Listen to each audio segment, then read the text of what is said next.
Welcome back to another youth-centered podcast. This is the fifth in the year 2019, and I'm very excited to have MB Chesler as our guest today. MB, who's going to explain herself a little bit to people, the few people that may not know her, on who she is. But MB and I have worked collaboratively for the entire time that I was here, and I've been on 31 years now. And as I said to MB off, that I'm still not considered a townie, but MB really is. She kind of grew up here. So MB, thank you for coming on the podcast. Thank you, Rick. Glad to be here. And for those people that may not know you after being here many, many years, can you tell us a little bit about yourself, growing up, educator, family, where you are right now? Well, I grew up here in North Andover, second generation. My grandpa came over from Ireland and married a McAvoy. And so growing up in North Andover, I probably had 5 or 6 cousins in every class that I was in. I loved everything about growing up on Stevie's Pond and spending my summer days swimming there and playing in the playgrounds. When I was in high school, my father said, "You have to be a phys ed teacher." He couldn't see me as anything else. I thought I was going to be a veterinarian, but he said, "No way, you're going to be a PE teacher." And I went up to Plymouth State, majored in phys ed, played field hockey and lacrosse up there, and followed my older sister Pat's footsteps and became a phys ed teacher here in my hometown.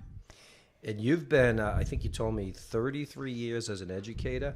Can you tell our listeners a little bit about, the 33 years? And where were you at the 30? Were you at one school the whole time, or were you at multiple schools?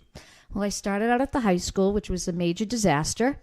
I would have boys just tell me they were going to McDonald's, and they weren't asking me. They were telling me they were going there. And from there, I went to the middle school.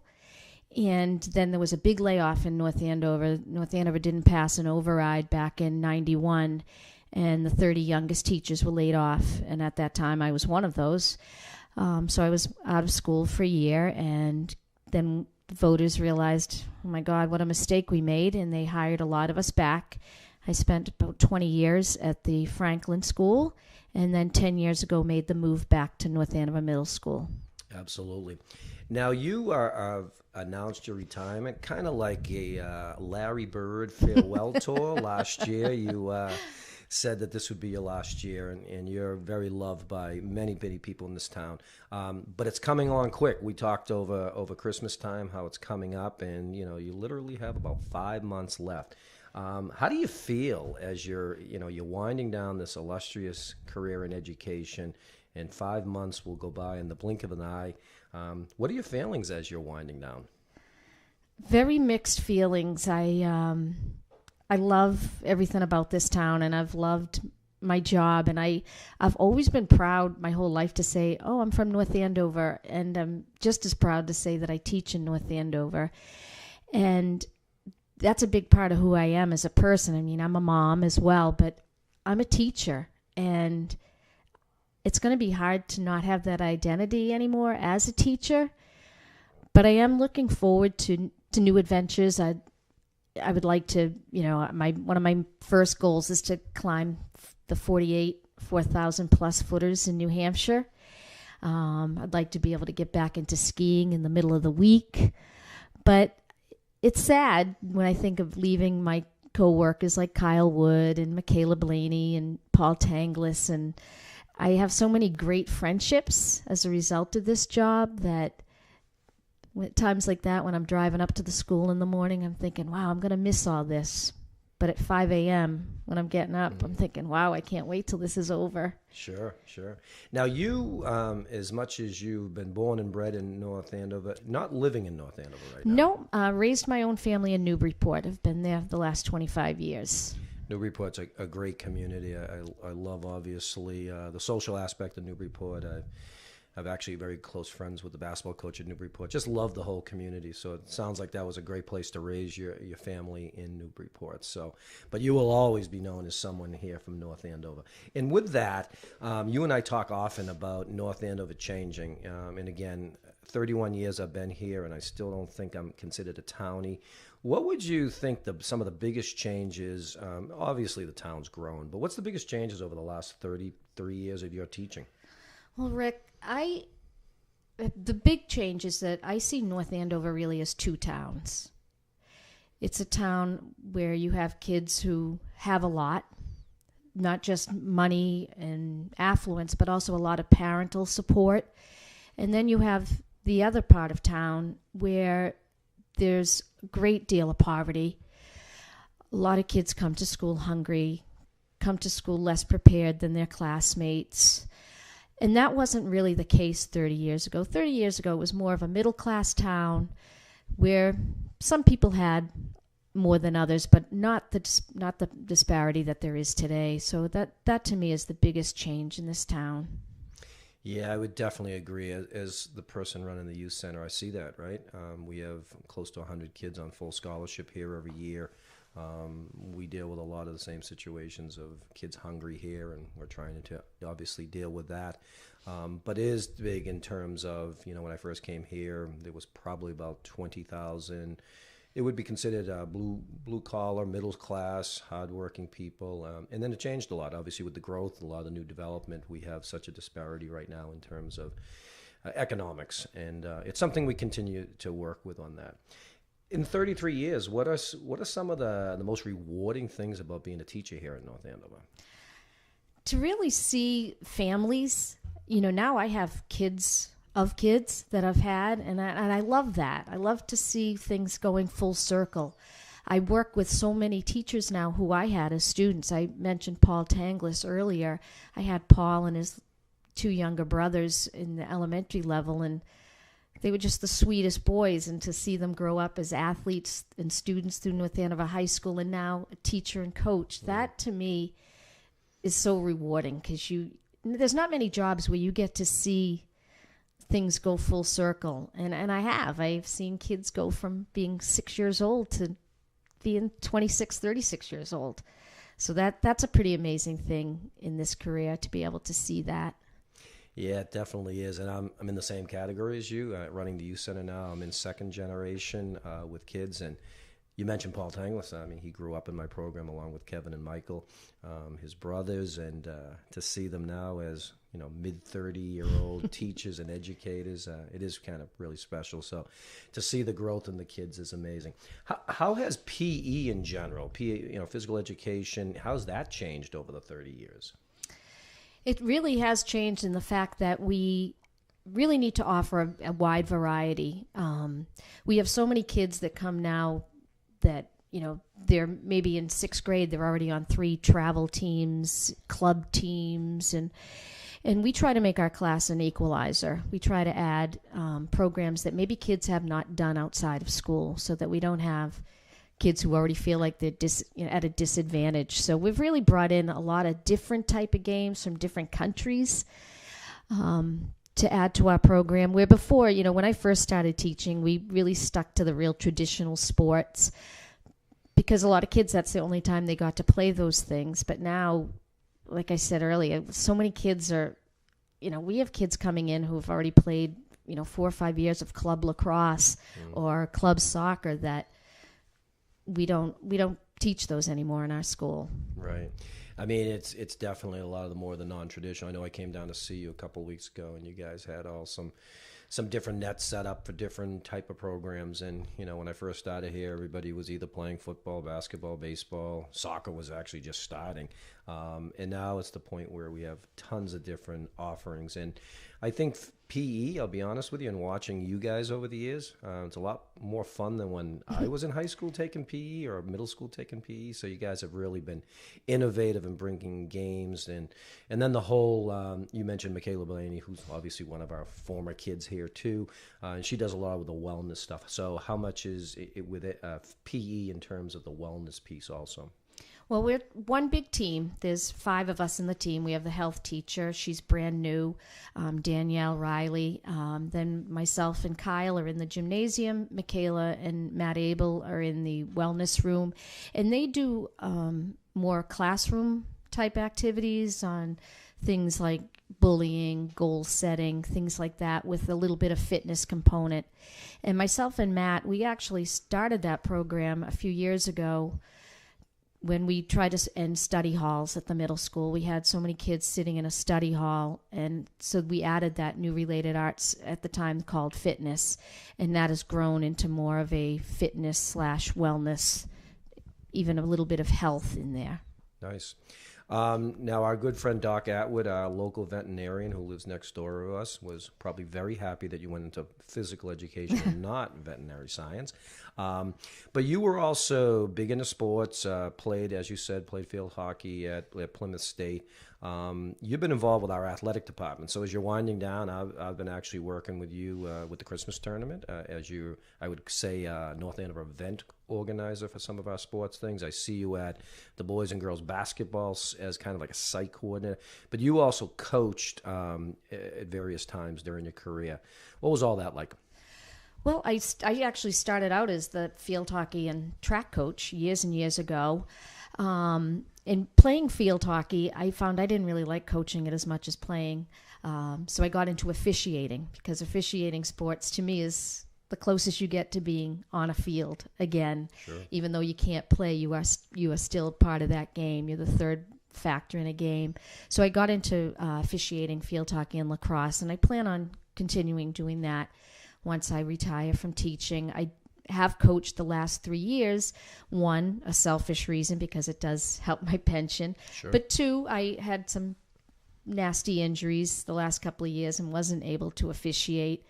So I got back into freshman and field hockey and lacrosse. There's nothing like coaching freshman sports. How so?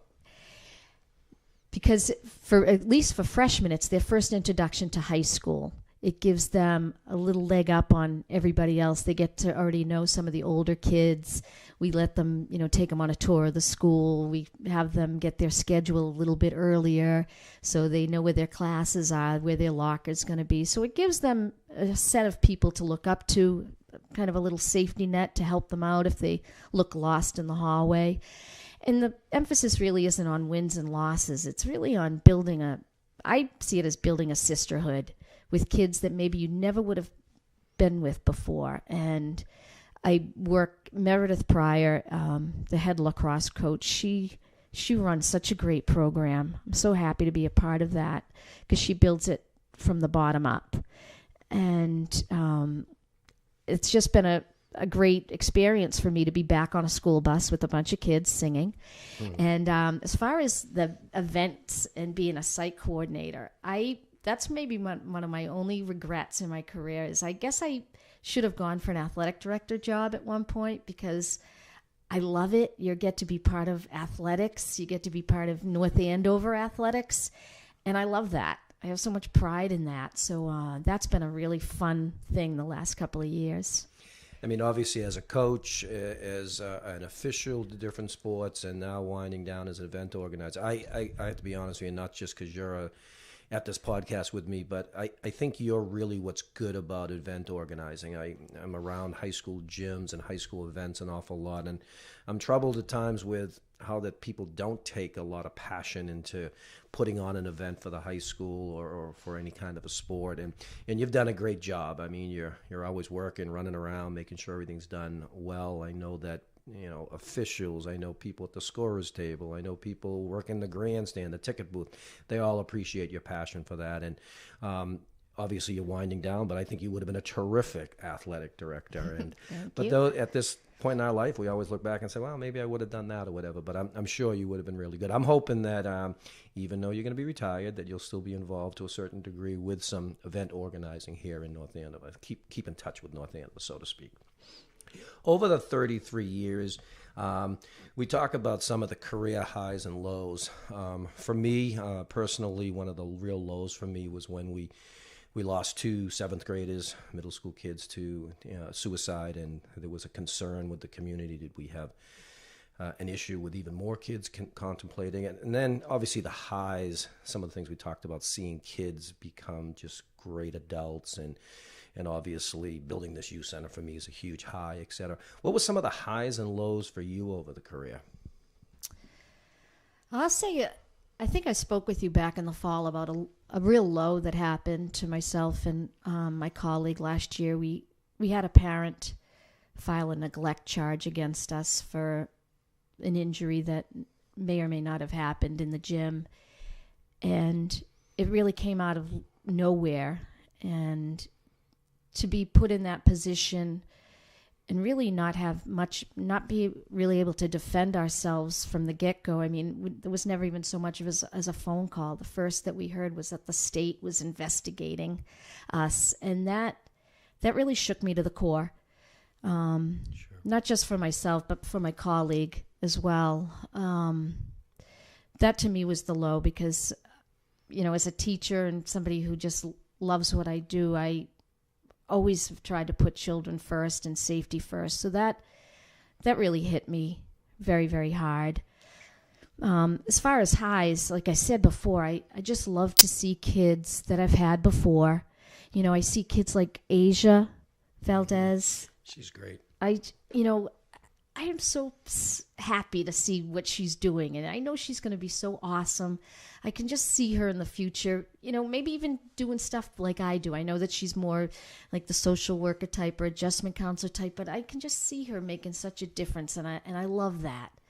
Those are the highs, seeing kids who maybe sometimes doubted themselves, reach what they've been searching for. It's great that you mentioned Asia. Obviously, you know how much how much I personally love, and the Youth Center loves Asia. But she's also a perfect example that, you were a big part of her during middle school. Steve Nugent was a big part of her during high school. Obviously, the Youth Center over the years. You know what I mean on this. To see Asia as a junior in college right now compared to what Asia was as a middle school student, and it brings tears to my eyes about how amazing she is as a young woman, how thankful she is for this community, not giving up on her and believing in her. And she loves that whenever we tweet anything about Asia, the first person to retweet it is MB Chesler and Steve Nugent. So obviously those are the highs as I start to wind down my career. I mean, those are the things that I look at the most too. We do live in a different age than we have in the past, and I'm sorry to hear what obviously happened to you last year. We need to keep fighting the battle for the kids that we work for, and then when you talk about someone like Asia, it makes it all worthwhile. Yeah, it certainly does. What is the next chapter, if you like? You mentioned about a little weekday skiing, maybe getting involved in some other things. Do you have other areas that you want to take a look on? And I don't look at retirement as retirement, so to speak. More the next chapter of your life. What's it going to take for you? What are you going to do? Well, I'm not going to jump head first into anything. The biggest thing, other than I said earlier, I'd really like to get back into hiking and skiing, but my son was adopted at 6 months old from South Korea. He came home to his dad and I, and we'd really like to go to South Korea for a nice extended trip, and perhaps by this time he probably has a brother or a sister, and we'd like to find them and to meet up with his foster parents, who we do have pictures from them as well as gifts that they had sent to him as an infant. And I'd really like to bring him there because a lot of people think, he came here as 6 months and what would he know about Korea? But it's a big part of him, and he really needs to have that peace in his life. So I'm looking forward to him and I heading over there and seeing his homeland. That is so awesome. I mean, that will be great obviously for him, but also be great for you too. So, oh, yeah.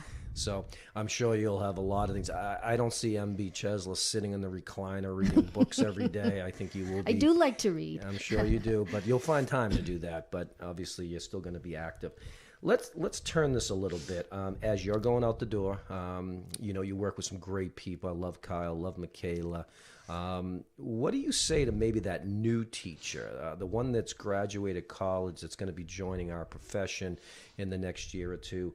What would be a little advice you give to that first year gym teacher? I would tell them to get as involved in your school and your community as you possibly can. Go see kids' games, go to the school plays, go to the school concerts.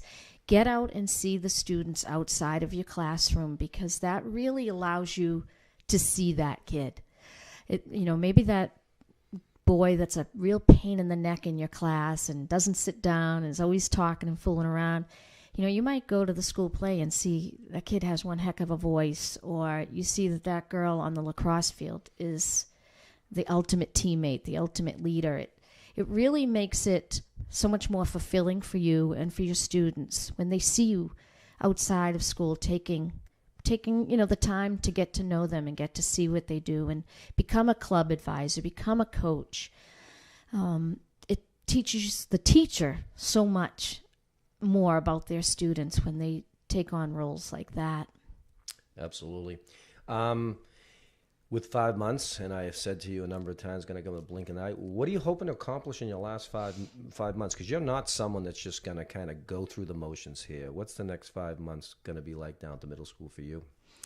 Well, we got a lot of activities coming up. We always have our, for the last few years, we've had our student faculty celebrity, which I hope I'm extending an invitation to this year. Last year, I think I forgot to extend my invitation to you. And I thought it was just that you guys didn't think I had any game anymore. But yeah, I would be happy. That's always a great event down at the middle school. So that's coming up. We're going to add some extra things. Last year we got the high school dance team to come down, and that was great for a lot of our girls who maybe aren't into sports. And, a lot of our girls that live down at Woodridge and saw a lot of their neighbors on that dance team, so that they were so excited about that. So I'm hoping to get some of those groups to come and perform during the games, because it's 3 games that we have. Sure. And just looking to maybe add some extra little events throughout the year. That's how Kyle and I work. We get talking about things, and we'll say, if we have a big snow. So we've been waiting for years to do a winter carnival. That'd be great. And a few years ago when we did have all that snow, I was out having my knee replaced, so we weren't able to do that. And, we've loved the fact that you've let us use the pond. Sure. That was a great addition to our program. And so we'd like to do some stuff this spring, because we're not going to be able to use our fields because Correct. Of that awesome construction that's going to be happening. So we're hopefully going to get them out in the community and playing games, different spots around town. That's great.